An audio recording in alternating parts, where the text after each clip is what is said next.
Hi YouTube family, this is my new channel Java Full Stack Made Easy by Shahid Kiledar. I am a corporate mentor working in Java development from around 15 years. To know more about me, you can just visit my LinkedIn profile. You just search for Shahid Kiledar and you get to my profile and know more about me.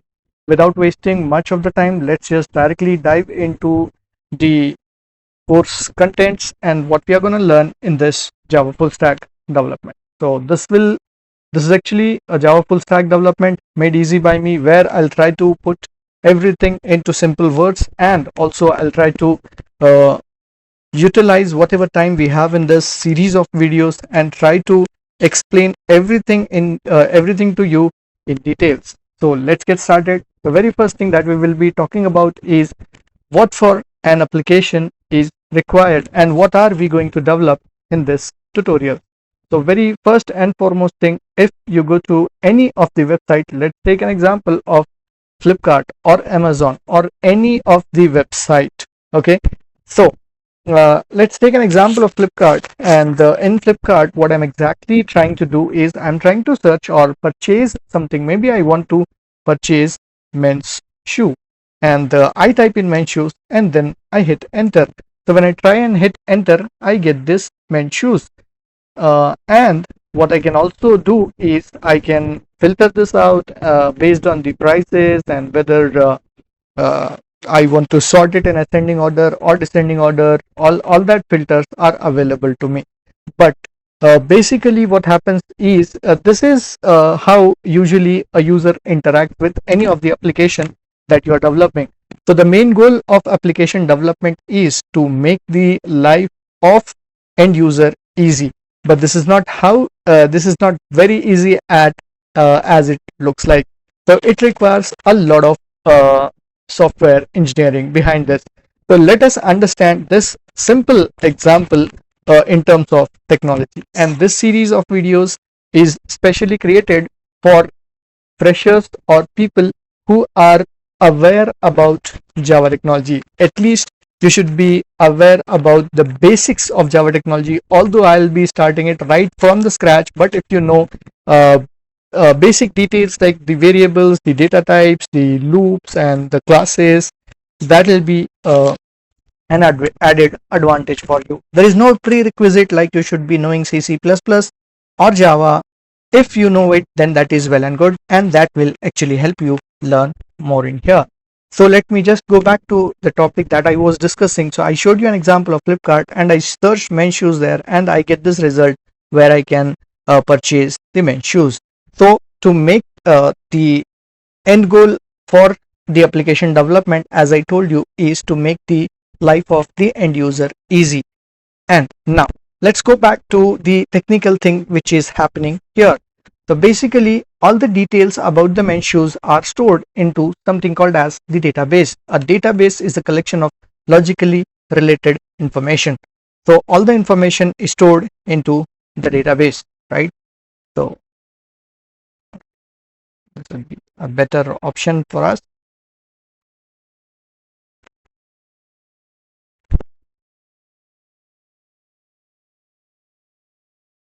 A database. So when we store the data into the database, now whatever data we are storing is stored in, suppose let's say databases are of different types. Basically when you talk about the databases are of two types. One is RDBMS type of databases and another one is NoSQL databases. So we call it as RDBMS databases are generally SQL databases, and NoSQL databases are unstructured databases, which we will talk about in details in our later part of the session. So let us now talk about the SQL type of database itself.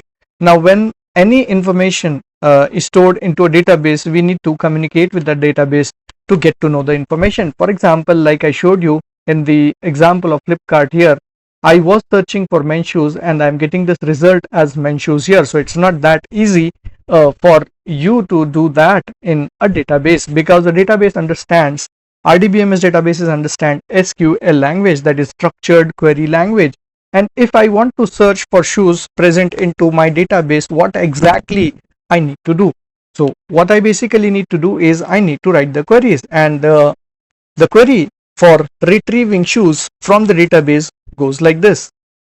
Select all details, star indicates that it's all details from, let's consider our database name as products. Okay, so I have to write it as select all details from products, where the product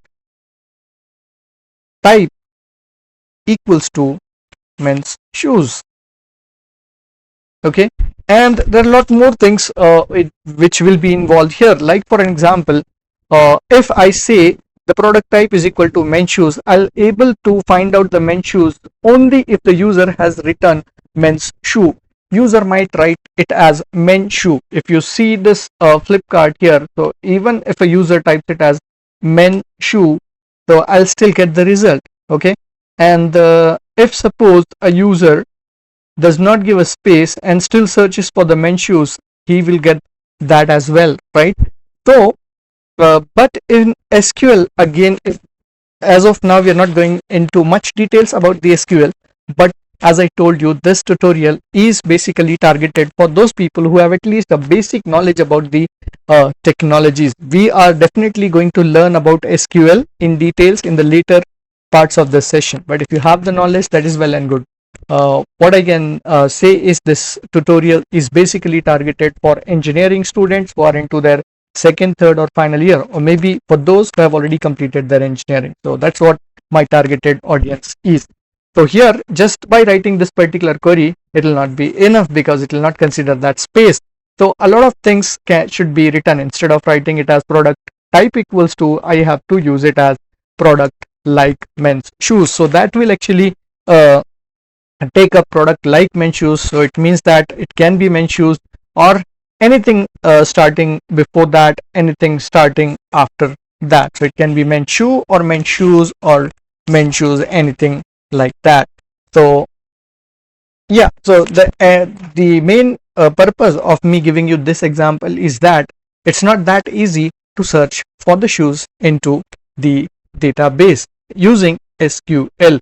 So teaching SQL to everybody would be difficult because our targeted audience is not the one who knows SQL already.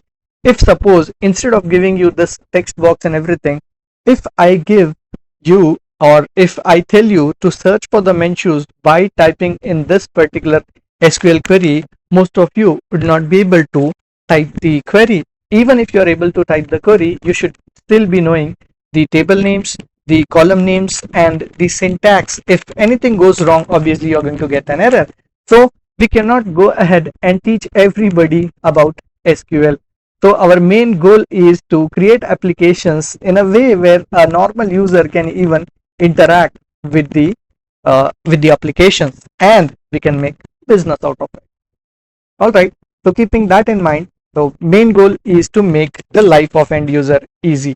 How are we going to create applications in a way where instead of allowing the user to write the queries, we create applications? So let's see what all technologies will be involved at what all layers, and how are we going to learn about that. Full stack is all about creating everything. So let's say, for example, now in an application there will be basically 3 layers. So what are those 3 layers which we are talking about?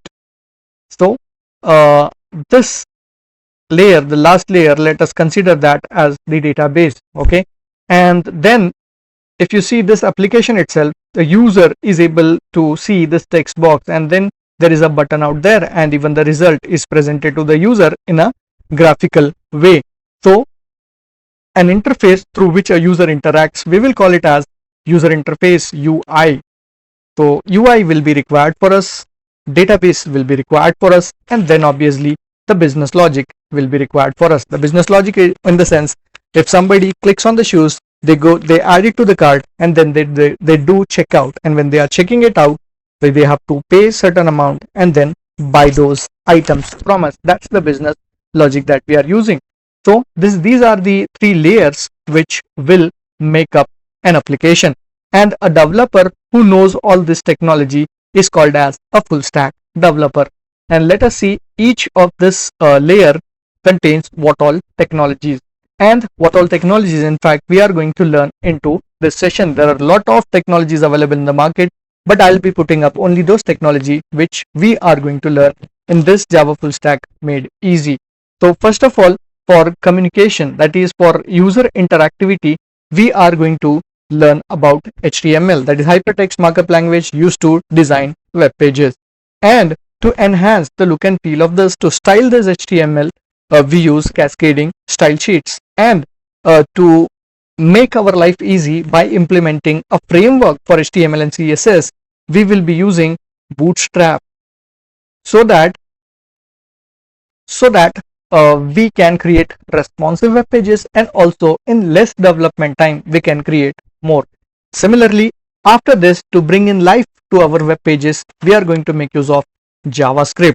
And similar to using a framework for HTML and CSS, I'll also be using a framework for JavaScript, and the framework for JavaScript that I'm going to use is going to be Angular.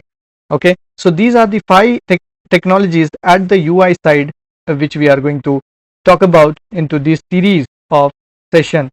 Okay, so which is going to be HTML, CSS, Bootstrap, JavaScript, and Angular. And when it comes to the business logic, we will be focusing on Java technology. So like in UI technology, not just Angular, there are more popular frameworks available into UI technology like React, React Native, and other Vue.js or Node.js and all. So it depends on the kind of application that you are creating. So in this series of tutorial, we'll be talking about this HTML, CSS, Bootstrap, JavaScript, and Angular. And like I told you about the frameworks for HTML and CSS, we are using a Bootstrap as a framework here, and for JavaScript we are using a JavaScript framework, Angular, here. Similarly, for Java, we will be using a popularly used Java framework called as Spring. Okay, and then lastly, the database. Again, as I told you about the databases, there will be 2 types of databases, SQL databases and NoSQL databases. And in this session, we will be talking about both type of databases, an SQL database and the NoSQL database. So the SQL type of database that we will talk about in these sessions will be MySQL, and the NoSQL database which we will talk about in this session is gonna be MongoDB. So these are the technologies that we will be covering up. And in these technologies, you can see at the UI layer we have HTML, CSS, Bootstrap, JavaScript, and Angular. At the business logic we have Java, and at the database side we have SQL and NoSQL both. So any developer who knows only the databases is known as a backend developer. Any developer who knows only the UI technology is known as the front-end developer, and a developer who knows all this technology is called as a full stack developer. And a developer who knows Java technology and knows all these technology is called as the Java full stack developer. So that's what Java full stack development is all about. And since our tutorial is about Java full stack development, so these are the technologies that we are going to cover up. And the first technology that I am gonna pick up from all of this is going to be Java. So one by one we will be learning each of the technologies. As the time progresses, we'll cover up everything. And at the end of the day, what we are going to do is we will connect our UI applications with the business logic. Business logic will be connected with the database, and by doing that we will cover up all these technologies and we will connect them with one another to get something like this. Okay, so at the end of our tutorial, we will be creating a simple page like this. Like maybe it can be a kind of a flip card or anything, but that contains UI, which contains database, which would contain the business logic as well. So something of that sort is in my mind, which I'll be creating at the end of this series. So without wasting much of the time, let's get back to the series, and let's start up with this particular technology first, that is Java. And for Java development, whichever tools I'm using, I'll be telling you those tools, and you will be downloading the similar tools for that. And let's get started with the development part. So here comes our IDE. For Java development, I'm using Eclipse for this session.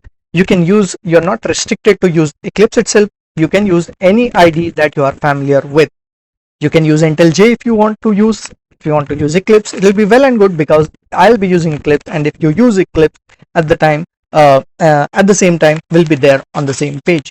So now I can write a Java program into a simple notepad file as well, but writing Java in a notepad file and compiling it, executing it, will be much more difficult as the time progresses. So IDEs, they provide us a easier development environment. So it will be best practice to make use of an IDE. In your colleges, you might have been using the simple editors. That will be a challenging thing if you are developing a full stack application. So it's better to make use of an IDE, and that IDE will also help you develop Java applications faster. So the IDE which I'm using in this session is Eclipse. So the Eclipse version that I'm using is 2024 version. Okay, so you get the same Eclipse. You can download a latest version if it is available, but when you are downloading Eclipse and Java, just consider that the Eclipse that you are downloading is compatible with Java. So the Eclipse which I have is Eclipse 2024. It's in fact Eclipse for web development. Okay, so Eclipse, you can consider it as Eclipse for Java EE. Okay, so you'll get it as Eclipse for web development, or Eclipse for Java EE. Now the next thing is the Java version which I'm using.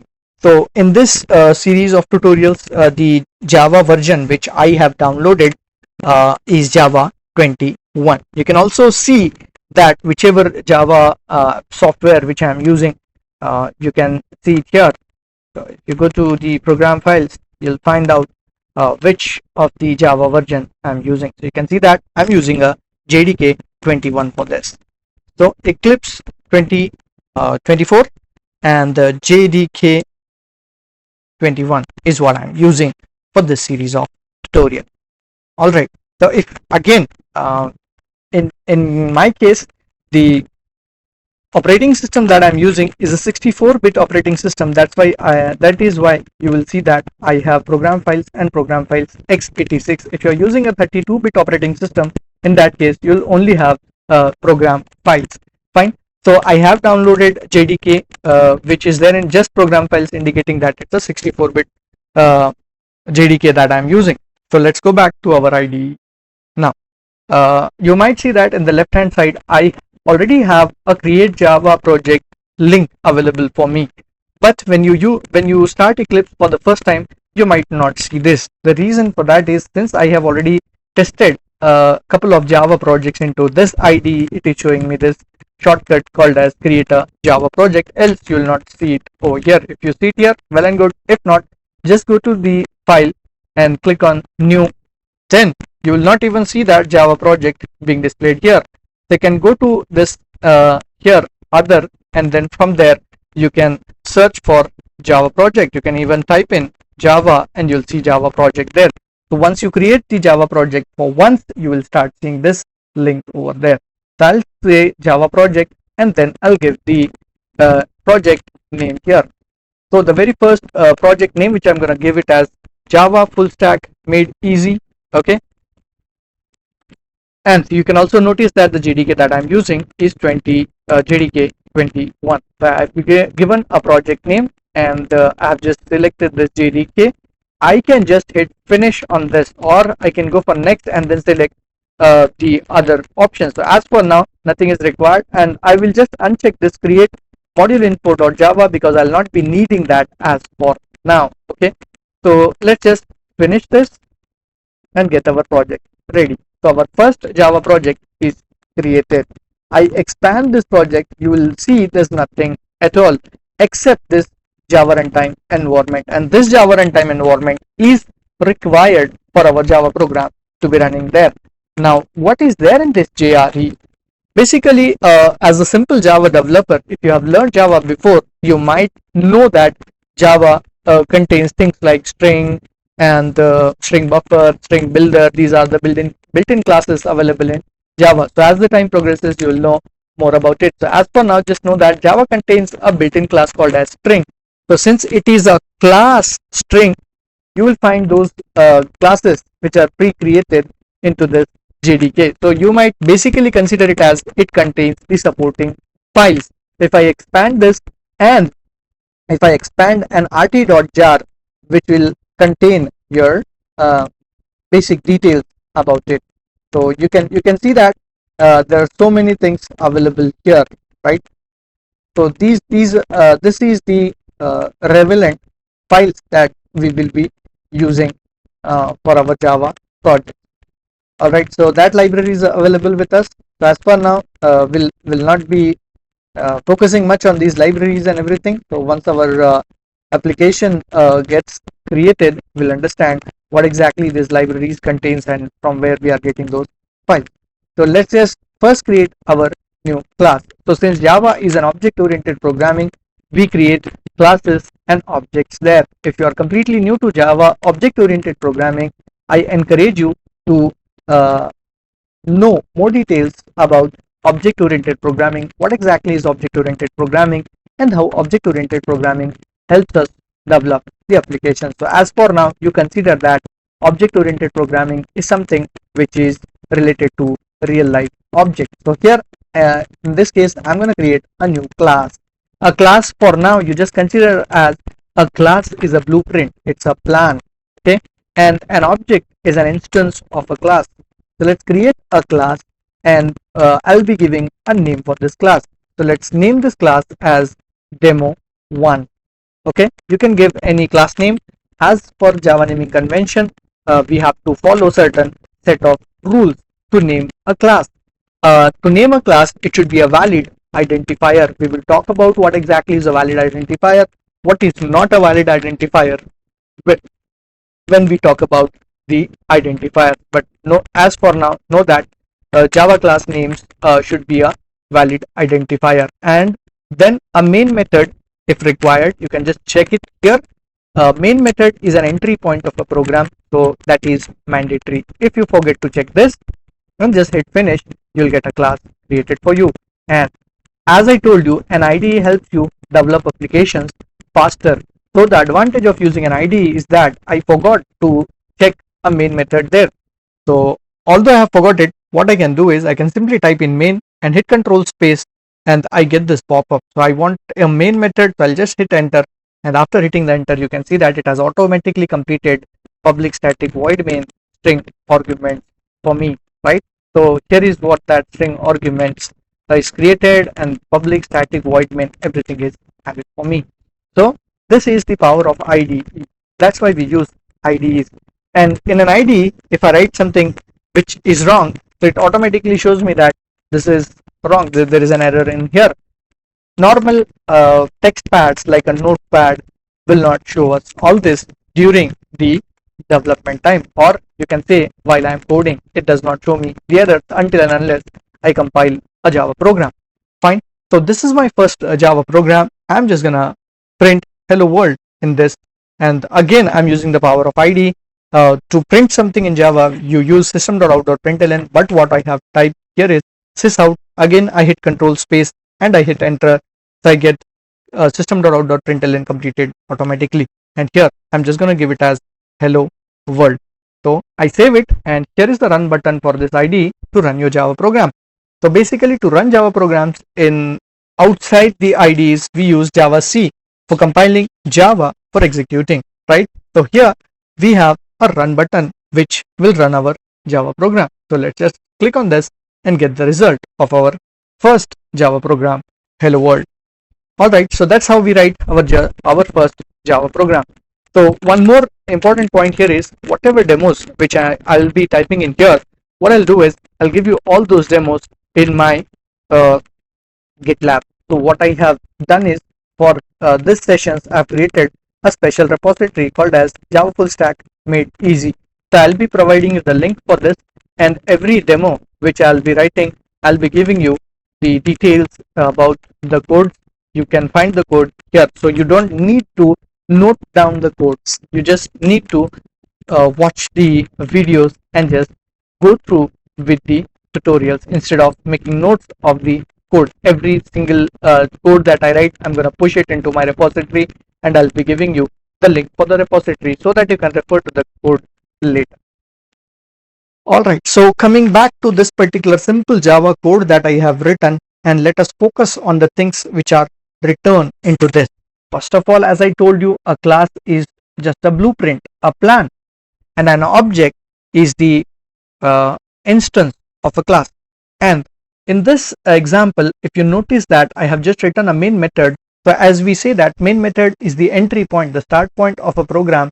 The program begins with the main method. But what makes main special, right?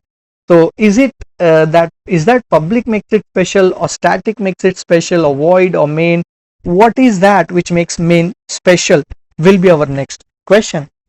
So like for example, a class is basically divided into methods, right? It's a set of methods and variables as well. A class is defined into various different ways.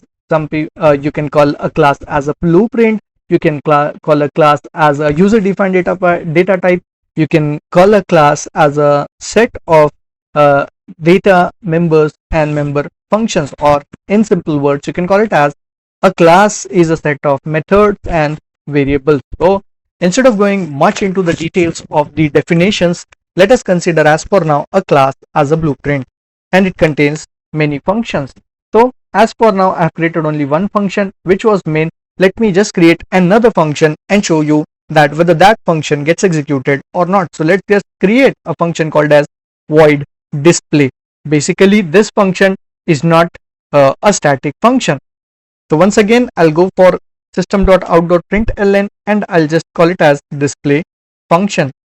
Okay, so and I will just run this piece of code now and see whether I get the result of that display function or not. No, I'm not getting the result of display function displayed to me. It's just a hello world. So which means that I'm getting the result of only the main method, not the display method. So you might now say that display method is created but it is not called. So that is why we are not able to get the result of the display method. And you are 100% right. Any method that is created outside of the main, which means any code that is written outside of the main, will not be executed. The methods basically will not be executed until and unless they are invoked. They are called inside the main method. So any method that you create must be called. So if you don't call the method, it will not be executed, irrespective it is a static method or a non-static method. So I will just add up a static in here, and again once again I will try to see whether now after adding static it will be executed automatically or not. So like I said, you be the method, let the method be static or non-static, it will not be executed until and unless we call it inside the main method, we invoke it inside the main method.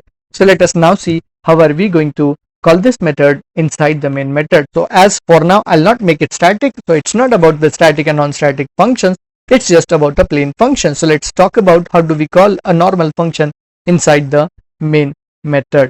So to call the functions inside the main method, we have to have an instance of the class. Like I told you, class is a blueprint, an object is the instance of a class. So which means we would require an object to call the functions. So let's see in Java how do we create the objects.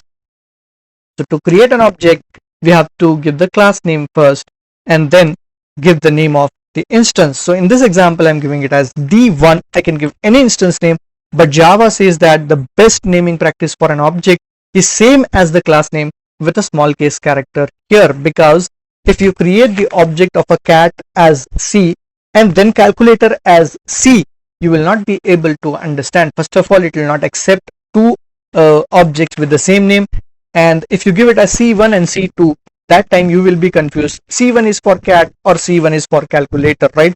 So a more meaningful name is required when you are creating objects. That is the Java naming convention. So I created it as demo1. So anytime I see this object as demo1, I'll be knowing that it is an object of a class called as demo1. So how do we create an object? Now just go for new and then the class name. So you just call the constructor and then build it. We will talk about more about the constructor later. As for now, our focus is on calling this display method. So let's call this display method. So an instance is created using that instance demo1. Let's call the display function. Now that these two lines, the first line creates the instance, second line calls the function. Now after calling that, let's again save this and run this piece of code, and here we go, we got the display function as well as hello world. So as I told you, any function that you create outside the main method has to be invoked inside the main method to see its details. Fine. Now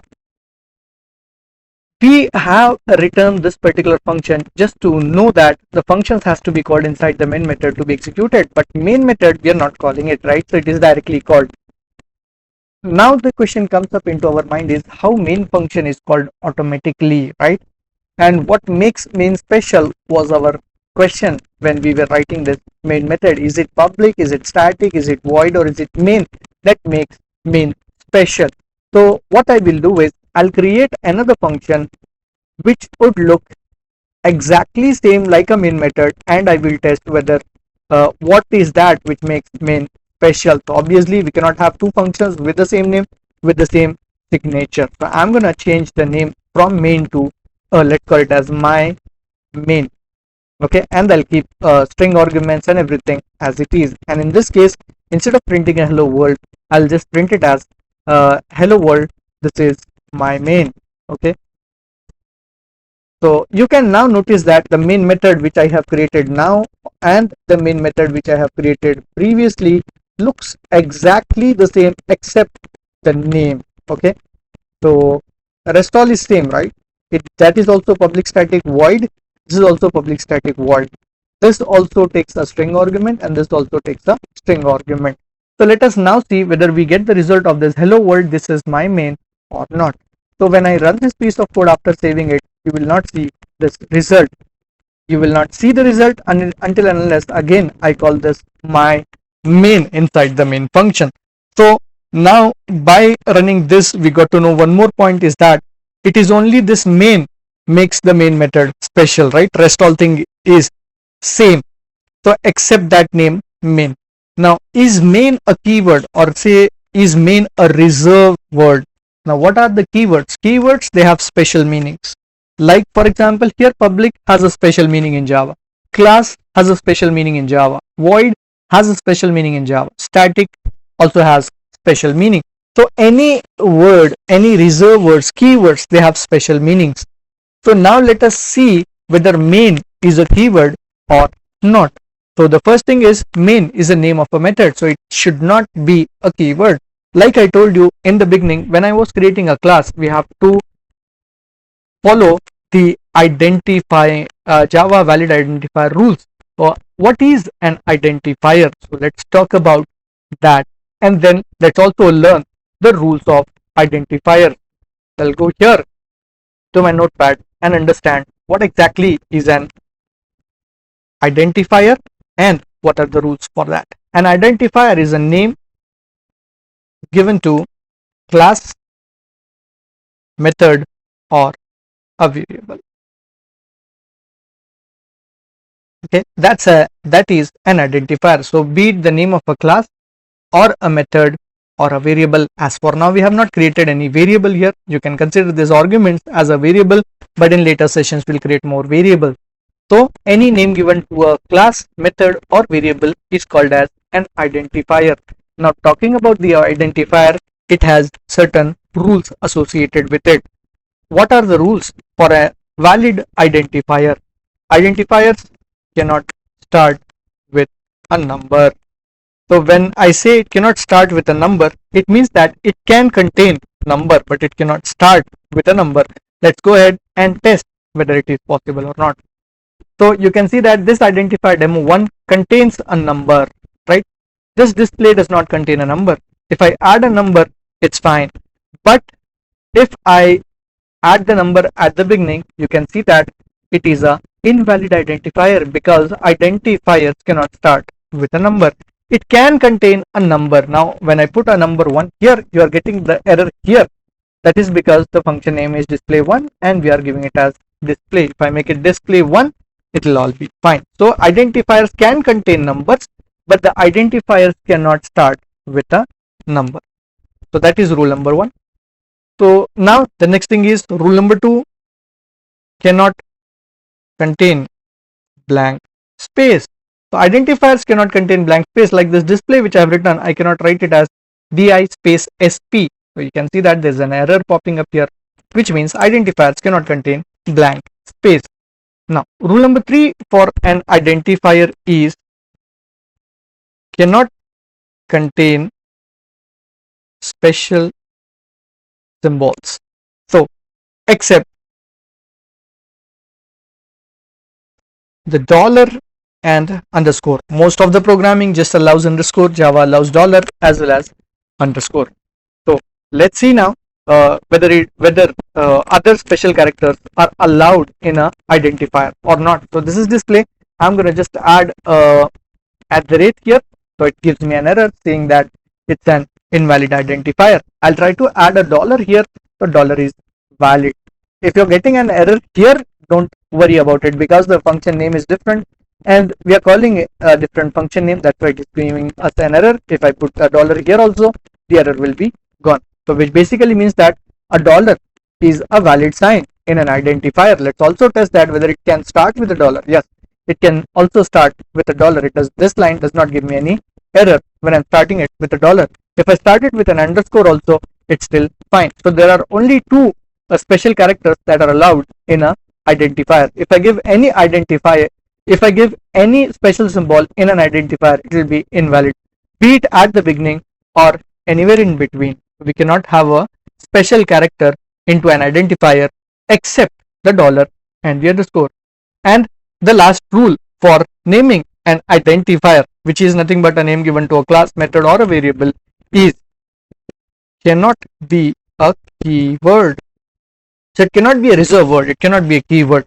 Let me give you a few examples about the keywords. Like in our program which we have written here, there are some special keywords I have written, some special words like public is a keyword in Java.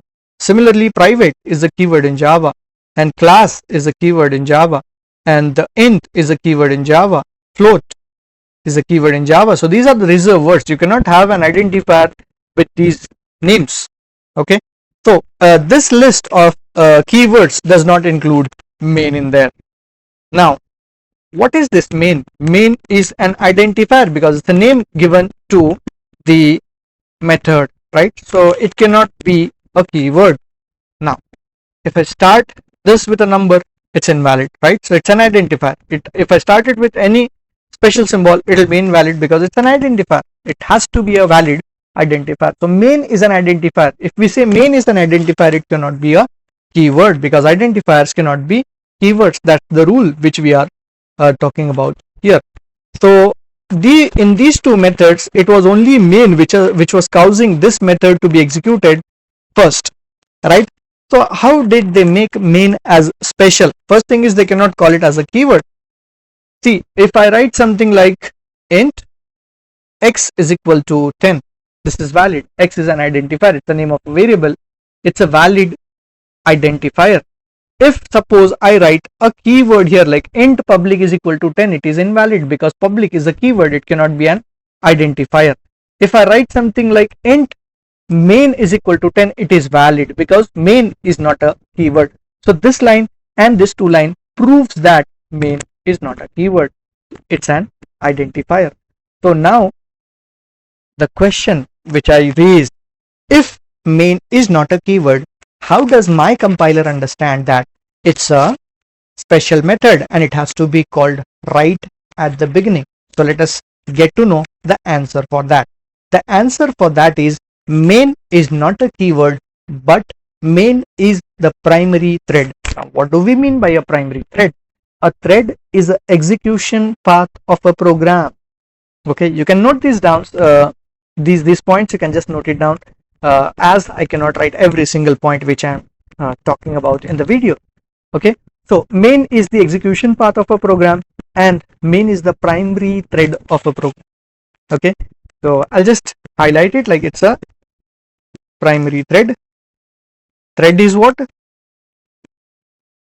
Execution path of a program.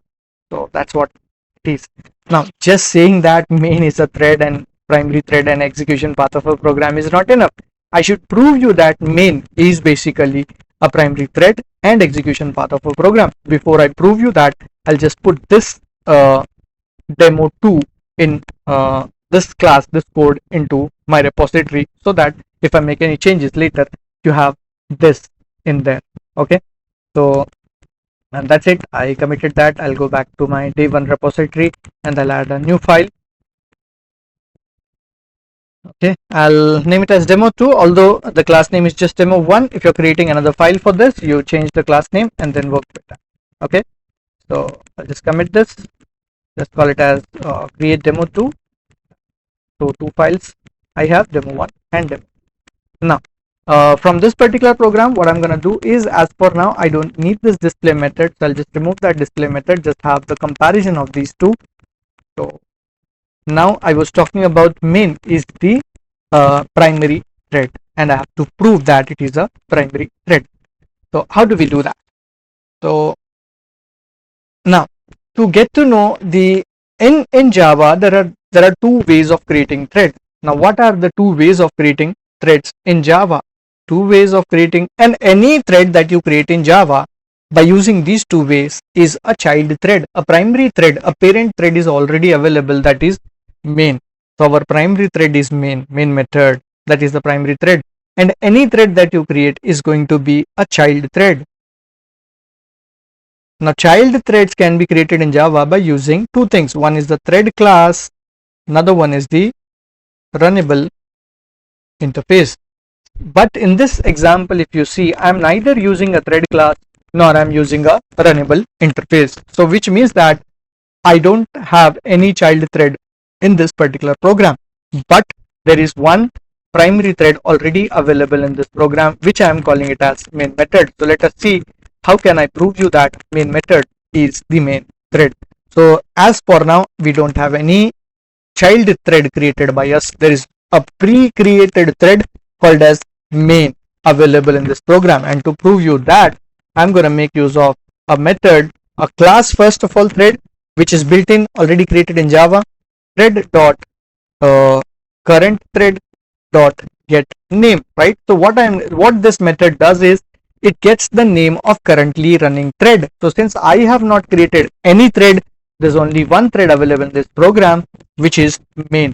So I'm going to get the name of this currently running thread. I will store it into a variable of type string.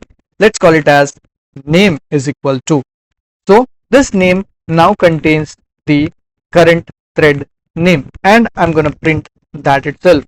System.out.println, name of the primary thread is, let's see what's the name of the primary thread. Let us print the name. So when I save it and run this piece of code, you will notice that the name of the primary thread is main, right? So that's what is printed. I have never written main anywhere, right? I have not written main anywhere. I'm just trying to get that name, store it into a variable name, and then printing that variable name. So when I'm doing that, I'm getting the result as main, which basically means that the name of the primary thread is main. Because the name of a primary thread is main, the program is starting from the main method. So this is the whole story behind what is happening behind the scenes. Okay, so that's what makes main special. Although it is not a keyword, but because it's a name of a primary thread, our compiler is looking for the primary thread and it executes the primary thread first. That's why main is the execution or path of a program, and main is the entry point of a program, and main is the main method from where the program begins. Okay, I'll put this code as well into the repository. So this example proved you that main is the primary thread. Okay, let's call it as demo 3.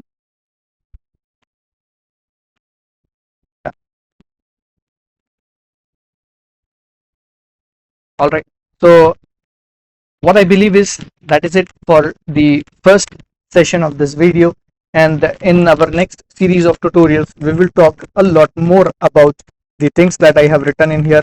That is, with the main method I have written static, what is that static, what is that main, and why a string arguments are required, why this object was required when calling this demo display function, and when calling this method my main, it will not be required. So even this my main, if I have to execute it, I can just write it as my main and get the result of that my main executed. Okay, so I'm just giving my main, and it takes array of string arguments.